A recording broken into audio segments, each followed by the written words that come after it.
नमस्कार दोस्तों, आप सभी का एक बार फिर से बहुत बहुत स्वागत है आपके अपने YouTube channel mamma and baby पर। दोस्तों, आज के इस वीडियो में मैं आप लोगों को बताने वाली हूँ कुछ ऐसे सवालों के जवाब जिसके बारे में आप मुझसे बार बार पूछते रहते हो। बहुत सारे लोगों का मेरे पास कमेंट आता है कि जब डिलीवरी होती है उस समय डॉक्टर चीरा लगाते हैं तो क्या उस समय दर्द होता है, या फिर जब टाँका लगाते हैं तो क्या उस समय दर्द होता है। डॉक्टर एनेस्थीसिया देते हैं, मतलब कि सुन्न कर देते हैं, या फिर वैसे ही टाँका लगाते हैं। तो देखिए, ऐसा होता है कि डिलीवरी के दौरान आपको काफ़ी ज़्यादा दर्द होता है। तो जब डॉक्टर कट लगाते हैं तो उस समय डॉक्टर आपको कोई भी एनेस्थीसिया नहीं देते हैं, ऐसे कट लगाते हैं। और जब मेरी डिलीवरी हो रही थी तो मुझे भी कट लगाया गया था, तो कट लगाते समय मुझे दर्द नहीं हुआ था। लेकिन जब डॉक्टर टाँका लगाते हैं यानी कि सिलाई करते हैं तो उससे पहले डॉक्टर एनेस्थीसिया देते हैं, यानी कि आपके एरिया को सुन्न कर दिया जाता है, जिससे कि टाँका लगाते समय आपको दर्द ना हो। और मुझे भी दर्द नहीं हुआ था टाँका लगाते समय, ना ही कट लगाते समय दर्द हुआ था, क्योंकि डिलीवरी का दर्द बहुत खतरनाक होता है, बहुत ज़्यादा होता है। तो इसलिए आपका कट लग रहा है तो आपको बिल्कुल भी दर्द नहीं होता। लेकिन टाँका लगाते समय आपको एनेस्थीसिया दिया जाता है, उसके बाद ही आपका टाँका लगाया जाता है। तो टेंशन मत लीजिए और टाँके की अच्छे से देखभाल कीजिए ताकि जल्दी ठीक हो जाए। इसके अलावा जो मेरे पास कमेंट आता है वो ये कि डिलीवरी रूम में कितना टाइम लग जाता है, डिलीवरी कितनी देर में हो जाती है, हमें कितनी बार पुश करना होता है। तो देखिए, वैसे डिलीवरी समथिंग आधा घंटा या 1 घंटा मान लीजिए आप, इतनी देर में आपकी डिलीवरी हो जाती है। क्योंकि जब आपका सर्वेक्स 10 सेंटीमीटर ओपन हो जाता है ना, डॉक्टर उसके बाद ही आपको डिलीवरी रूम के अंदर लेके जाते हैं। तो वहाँ पे जितनी प्रक्रियाएं होती हैं वहाँ की आप पे डिपेंड करता है कि आप किस तरीके से अपनी बेबी की डिलीवरी कर रहे हो। अगर आप बहुत ज़्यादा घबरा रहे हो, डॉक्टर की नहीं सुन रहे हो, जब आपको दर्द आ रहा है उस समय आपको पुश करना होता है, आप उस समय पुश नहीं कर रही हैं, तो क्या होगा कि कुछ ना कुछ दिक्कत होगी। और कई बार महिलाएं ऐसी होती हैं कि पुश करती रहती है लेकिन बेबी डिलीवरी नहीं होती है, महिलाएं थक जाती हैं, थोड़ा आराम करती हैं, तो उसमें भी टाइम लग जाता है। तो आप आधा से लेकर 1 घंटा तक मान सकते हैं, नॉर्मली इतनी देर में डिलीवरी हो जाती है। और कितनी बार पुश करना होता है ये भी, अगर आपकी पहली डिलीवरी है तो आप ज़्यादा मान सकते हैं, 4 से 5 बार, 10 बार भी आपको पुश करना पड़ सकता है। सेकंड डिलीवरी है तो महिलाओं की 2 से 4 बार में पुश करने के बाद भी डिलीवरी हो जाती है। तो ये आपके शरीर पे डिपेंड करता है, आपकी कैपेसिटी पे डिपेंड करता है और आपकी प्रेगनेंसी पे डिपेंड करता है। इसलिए मैं कहती हूँ अच्छे से खाओ पियो, हेल्दी रहो, अपने आप को स्ट्रॉन्ग बनाओ ताकि आराम से डिलीवरी कर पाओ। बहुत सारे महिलाओं का सवाल रहता है कि मैम डिलीवरी के दौरान कितना दर्द होता है। तो देखिए, डिलीवरी के दौरान इतना दर्द होता है, जैसे कि अगर आपको पीरियड होता है ना, तो पीरियड में आपका सर्वेक्स 1 सेंटीमीटर खुलता है। लेकिन जब आपकी डिलीवरी होती है ना तो आपका सर्वेक्स 10 सेंटीमीटर खुलता है। तो आप ये अंदाज़ा लगा लो कि 1 सेंटीमीटर खुलने पे आपको कितना दर्द हो रहा था पीरियड के दौरान, तो उसी का आप 10 गुना कर लो, इतना दर्द आपको डिलीवरी के दौरान होता है। और दर्द रुक रुक के आता है, इसमें आपको दर्द लगातार नहीं होता है। तो आप समय के हिसाब से दर्द को बर्दाश्त करना सीख जाती हैं। और मैं आपको हमेशा सलाह देती हूँ, आप चाहते हैं कि आपकी डिलीवरी जल्दी हो तो डिलीवरी का दर्द आने के बाद आपको बेड पे लेटे नहीं रहना है, आपको टहलते रहना है, एक्टिव रहना है, अच्छे से खाना पीना है, टेंशन नहीं लेना है, चिल्लाना नहीं है, धैर्य बना के रखना है ताकि आपकी डिलीवरी आसानी से हो जाए और जल्दी हो जाए। ये आप पे डिपेंड करता है कि आप अपनी डिलीवरी कितनी जल्दी कर लोगे और कितने कम दर्द के साथ कर लोगे। क्योंकि आप खाने पीने पे ध्यान देते हो, आपका बॉडी ठीक रहता है, तंदुरुस्त रहता है, तो आपको दर्द भी कम होता है। इसके अलावा कुछ महिलाओं का कमेंट आता है कि क्या डिलीवरी के दौरान चीरा लगाना यानी कि कट लगाना ज़रूरी है। तो दोस्तों देखिए, ज़रूरी नहीं है कि कट लगे, लेकिन पहली डिलीवरी है ना, तो उस समय आपका जो पेरिनियम क्षेत्र है ना, जहाँ मतलब कि जहाँ से बेबी होता है उसके आसपास का एरिया फटने का बहुत डर रहता है। तो डॉक्टर क्या करते हैं, अपने हिसाब से जो है कट लगा देते हैं ताकि आपका बच्चा आसानी से बाहर आ जाए और आपका ऐसा कोई भी एरिया ना फटे जिससे कि आपको ज़्यादा तकलीफ हो। ठीक है, इसलिए डॉक्टर जितना ज़रूरी होता है उतना कट लगाते हैं ताकि आपका बेबी अच्छे से बाहर आ जाए। तो कट लगाना ज़रूरी नहीं है, लेकिन डॉक्टर को लगता है कि कट लगाना ज़रूरी है तो वो आपका कट लगा देते हैं। और कुछ लोगों का ये भी कमेंट आता है कि क्या सेकंड डिलीवरी में भी कट लगाया जा सकता है।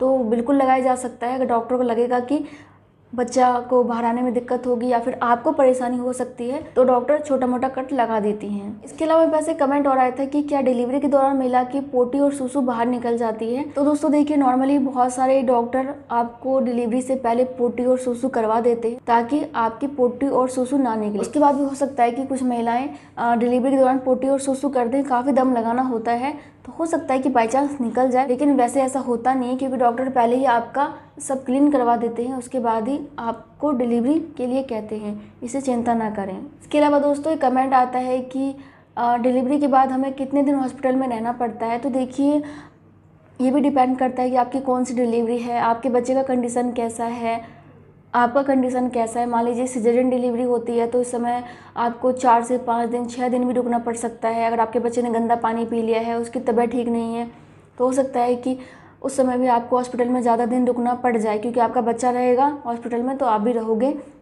इसके अलावा मान लीजिए कि आपकी नॉर्मल डिलीवरी हुई है और सब कुछ ठीक है, आपका बच्चा भी ठीक है, तो डॉक्टर आपको उसी दिन छुट्टी कर सकते हैं या फिर अगले दिन भी छुट्टी कर सकते हैं।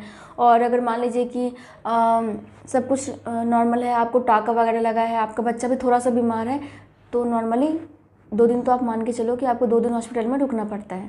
दोस्तों इसके अलावा मेरे पास एक कमेंट बहुत ज़्यादा आता है कि लेबर पेन ना आए तो क्या करें। दोस्तों इस टॉपिक पे मैं बहुत सारी वीडियो बना चुकी हूँ। बाकी मैं आपको बता दूँ कि बहुत सारी महिलाओं का जब 36 वीक स्टार्ट हो जाता है, 9वां महीना स्टार्ट हो जाता है ना, वो तभी से परेशान होना शुरू हो जाती है कि हमें लेबर पेन नहीं आ रहा, हमें लेबर पेन नहीं आ रहा।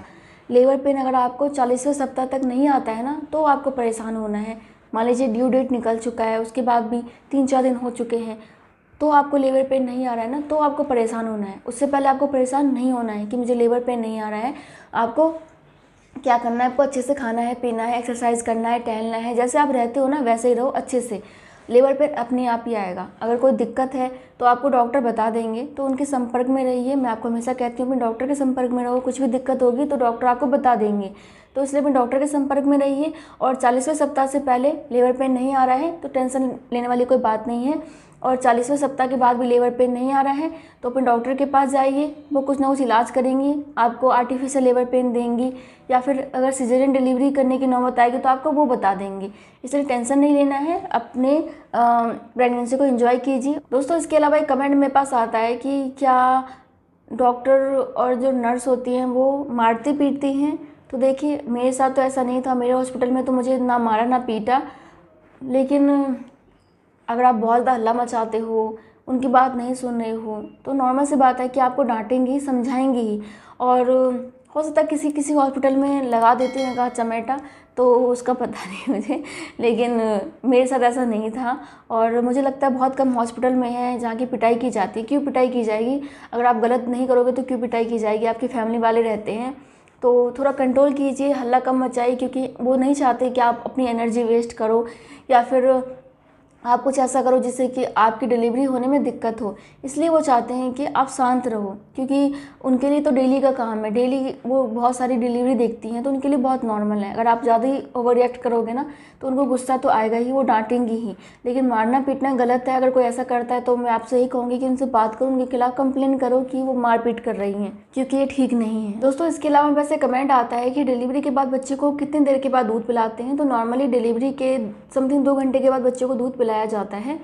थोड़ा बहुत ऊपर नीचे हो सकता है, लेकिन नॉर्मली 2 घंटे के अंदर दूध पिला देते हैं। बाकी कुछ लोगों का ये भी कमेंट आता है कि क्या डिलीवरी से पहले बच्चों के कपड़े नहीं खरीदने चाहिए। तो देखिए ये तो अपने अलग अलग रीति रिवाज हैं, बाकी मेरे हिसाब से तो खरीदने चाहिए, क्योंकि जब डिलीवरी हो जाएगी तो हॉस्पिटल में आपसे कपड़े मांगेंगे तो आप क्या दोगे, क्या कहोगे कि हमारे यहाँ पे पहले कपड़े नहीं खरीदते हैं, नंगा लेके आओगे बच्चे को घर पे, ऐसा नहीं करोगे ना। इसलिए 1 या 2 जोड़ी कपड़े पहले से ही खरीद के रख लीजिए। कुछ लोग पुराने कपड़े पहनाते हैं, तो पुराने कपड़े ऐसा नहीं होना चाहिए कि मैले कुचले हों, साफ़ सुथरे हों। अगर आप पुराने भी लेके जा रहे हैं तो इस बात का ध्यान रखिएगा। बाकी आप नए कपड़े खरीद सकते हैं, हमने भी खरीदा था और मैं आपको यही सलाह दूंगी नए कपड़े ही खरीदो। इसके अलावा दोस्तों बस एक कमेंट आता है कि डिलीवरी नर्स करवाते हैं या डॉक्टर करवाते हैं। तो डिलीवरी आपके डॉक्टर करवाते हैं, नर्स नहीं करवाती हैं। वो वहाँ पे रहती हैं आपके सपोर्ट के लिए, डॉक्टर की सपोर्ट के लिए, लेकिन डिलीवरी आपके डॉक्टर ही करवाते हैं। इसके अलावा मेरे पास एक कमेंट और आता है कि डिलीवरी के दौरान कैसी प्रतिक्रिया देनी चाहिए। तो प्रतिक्रिया ऐसी देनी चाहिए कि एक तो आप बिल्कुल शांत रहो, धैर्य बना के रखो, टेंशन मत लो। डॉक्टर जैसे जैसे कहती हैं उनके हिसाब से चलो, आपको अपना दिमाग बिल्कुल भी नहीं चलाना है। डॉक्टर ने कहा कि जब दर्द हो आपको पुश करना है, और आप उस टाइम तो पुश कर नहीं रही हैं, जब आपका मर्जी हो रहा है आप तब पुश कर रहे हो, तो आपको ऐसा नहीं करना, क्योंकि डॉक्टर भी इससे इरिटेट होते हैं। इसलिए डिलीवरी के दौरान आपको बिल्कुल शांत रहना है और अपने डॉक्टर के हिसाब से चलना है, तो आपकी डिलीवरी बहुत ही आसानी से हो जाएगी। इसके अलावा दोस्तों मेरे पास एक कमेंट और भी आया है कि डिलीवरी के दौरान एनेस्थीसिया कैसे देते हैं। तो देखिए अगर सिजेरियन डिलीवरी है तो नॉर्मल सी बात है कि रीढ़ की हड्डी में देते हैं, लेकिन डिलीवरी दौरान आपका कट लगा है, आपको टाँके लगने वाले हैं, तो उससे पहले आपके नीचे के एरिया में ही कहीं पे एनेस्थीसिया दिया जाता है ताकि आपके नीचे का एरिया सुन्न हो जाए और डॉक्टर सिलाई आराम से कर सकें। सो फ्रेंड्स, ये कुछ सवाल थे, इसके अलावा भी बहुत सारे सवाल हैं, मैं आपको नेक्स्ट वीडियो में उसके जवाब दूंगी। आज के इस वीडियो में बस इतना ही। तो वीडियो अच्छा लगा तो लाइक कर दीजिएगा और कोई भी सवाल पूछना हो तो कमेंट कर दीजिएगा। मैं मिलती हूँ नेक्स्ट वीडियो में, तब तक के लिए bye bye. Thank you so much. नमस्ते। Take care.